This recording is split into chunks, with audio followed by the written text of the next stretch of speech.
प्रियंका गांधी जब लखीमपुर खीरी पहुंची और किस तरीके की राजनीति इस बीच देखने को मिली विपक्ष की, उसके बारे में आपको बताते हैं।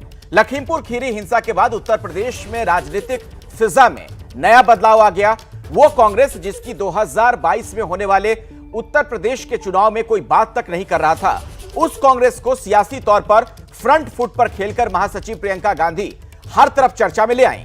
लेकिन कांग्रेस को इसका कोई फायदा 3 राज्यों के चुनाव में मिलेगा, ये एक बड़ा सवाल है। करोड़ों भाई बहन, दलित भाई बहन ये काम करते हैं, वो सब स्वाभिमान से ये काम करते हैं। इस काम में स्वाभिमान है। प्रियंका गांधी की अगुवाई में कांग्रेस लखीमपुर खीरी को राजनीतिक मुद्दा बनाने में कामयाब रही। इस घटना में सुर्खियों में रहने वाली विपक्ष की अकेली नेता प्रियंका गांधी ही है। लखीमपुर खीरी मामले में प्रियंका गांधी ने सुबह तक का इंतजार नहीं किया और रात में ही वहां रवाना हो गई। इसमें कोई शक नहीं कि लखीमपुर घटना में प्रियंका गांधी ने यूपी में बेहद कमजोर और पंजाब में बटी हुई दिख रही कांग्रेस के कार्यकर्ताओं को नई ऊर्जा दे दी। ब्रांड प्रियंका गांधी भी चमक गया। लेकिन सबसे बड़ा सवाल यही कि क्या आने वाले चुनावों में इससे कांग्रेस का कोई भला हो पाएगा? क्या इस पूरी घटना का कांग्रेस के वोट प्रतिशत या सीटों पर कुछ फायदा दिखेगा? जानकारों का मानना है कि चुनावों में सीधा फायदा तभी मिल सकता है जब प्रियंका गांधी आज के इस माहौल को आगे भी जारी रखती हैं, क्योंकि राजनीति में कंसिस्टेंसी बहुत जरूरी है।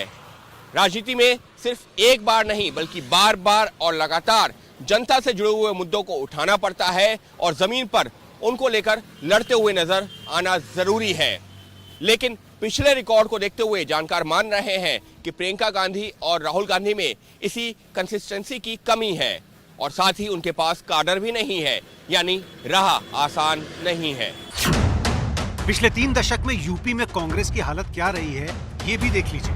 आखिरी बार यूपी में कांग्रेस की सरकार 32 साल पहले थी, 1984 से 1989 तक। इसके बाद 1991, 1993, 2002, 2007 और 2012 इन 5 बार कांग्रेस ने अपने दम पर विधानसभा चुनाव लड़ा। 5 बार प्रदर्शन इतना खराब था कि 5 चुनाव में 50% से ज्यादा कांग्रेस उम्मीदवारों की जमानत जब्त हुई। हालांकि 1996 और 2017 में कांग्रेस ने बीएसपी और एसपी के साथ मिलकर चुनाव लड़ा तो प्रदर्शन कुछ बेहतर रहा। 2011 में राहुल गांधी ने भी किसान राजनीति करने की कोशिश की थी। 2011 में भट्टा परसौल में किसान प्रदर्शन जोरों पर था। राहुल गांधी ने भट्टा परसौल गांव में किसान संदेश यात्रा की। प्रियंका की तरह ही राहुल गांधी उन दिनों इस मुद्दे पर बेहद चर्चा में रहे थे। इसके बाद कांग्रेस ने 2012 के यूपी चुनाव से पहले 200 रैलियां की, लेकिन कांग्रेस को इस मुद्दे या राहुल गांधी की मेहनत का कोई सियासी फायदा नहीं मिला। कांग्रेस की सिर्फ 28 सीटें आईं और समाजवादी पार्टी की सरकार बनी।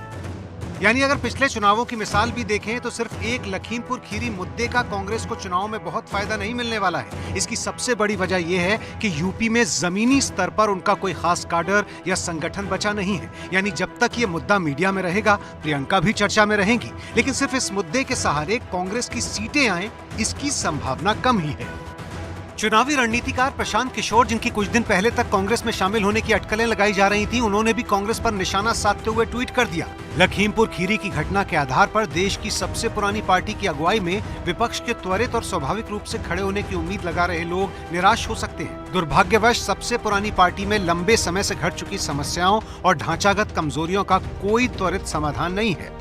लेकिन इस बात से भी इनकार नहीं है कि कांग्रेस ने लखीमपुर हिंसा का सबसे ज्यादा सियासी फायदा उठाया। लखीमपुर खीरी में मारे गए किसान सिख हैं और इस मामले से कांग्रेस न सिर्फ यूपी बल्कि पंजाब और उत्तराखंड के चुनाव को भी साधना चाहती है। देखिए, किसी भी पोलराइजेशन का फर्क तभी पड़ता है, असर तभी पड़ता है जब जमीन पर आपके कार्यकर्ता मजबूत हों।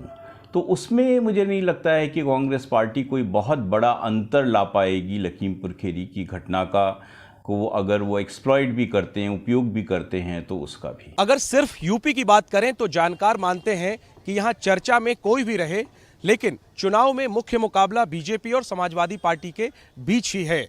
लखीमपुर खीरी हिंसा के बाद बीजेपी कांग्रेस और राहुल प्रियंका पर ज्यादा निशाना साधती हुई दिखी। ऐसे में सवाल खड़ा हो गया है कि कहीं ऐसा तो नहीं कि योगी आदित्यनाथ भी यही चाहते हैं कि यूपी में प्रियंका गांधी का चेहरा ज्यादा चर्चा में रहे।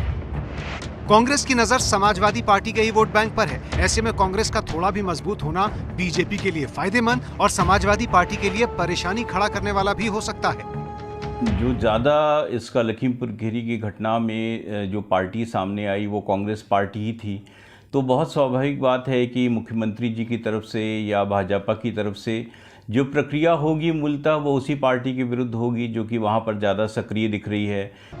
कांग्रेस को भी यूपी में एक मजबूत सहयोगी दल की जरूरत है। अखिलेश यादव साफ मना कर चुके हैं कि जिन दलों के साथ पहले मिलकर चुनाव लड़ चुके हैं उनसे हाथ नहीं मिलाएंगे। 2017 में कांग्रेस को समाजवादी पार्टी के साथ गठबंधन करने पर भी केवल 7 सीटें ही मिली थी और केवल 6.25% वोट मिले थे। हालांकि लखीमपुर में प्रियंका के ज्यादा सक्रिय होने से समाजवादी पार्टी ज्यादा खुश नहीं है। एक इंटरव्यू में अखिलेश ने तंज कसते हुए कहा भी कि प्रियंका तो यूपी सरकार की कस्टडी में कमरे में बंद थी, तो उनको समाजवादी पार्टी का सड़कों पर हो रहा संघर्ष कैसे दिखेगा। सूत्रों के मुताबिक लखीमपुर घटना के बाद बदले हालात में कांग्रेस आरएलडी के साथ भी गठबंधन की संभावनाएं तलाश रही है। कांग्रेस दोबारा से किसानों को केंद्र में रखकर अपना राजनीतिक एजेंडा सेट करती दिख रही है। कांग्रेस सूत्रों की माने तो लखीमपुर खीरी की घटना के बाद उत्तर प्रदेश में प्रियंका गांधी की रैलियों को रीशेड्यूल किया जा रहा है। इसके अलावा लखीमपुर खीरी कांड के बाद यूपी कांग्रेस ने अपनी चुनावी रणनीति में बड़ा बदलाव करते हुए बनारस में होने वाली पूर्व निर्धारित 10 अक्टूबर की रैली का नाम प्रतिज्ञा रैली से बदलकर किसान न्याय रैली कर दिया है। इस रैली को प्रियंका गांधी ही संबोधित करेंगी। प्रियंका गांधी के तेवरों ने यूपी में पार्टी कार्यकर्ताओं में जान तो यकीनन फूकी है, लेकिन जमीनी स्तर पर इसका फायदा उठाने के लिए ना तो पार्टी में नेता हैं और ना ही कार्यकर्ताओं की फौज जो चुनावों में इसका असर डाल सके। लेकिन चुनावों में अभी कुछ महीने का वक्त बाकी है। ऐसे में कांग्रेस पार्टी का अगर यही टेम्पो बरकरार रहा तो यूपी में नए समीकरण देखने को मिल सकते हैं।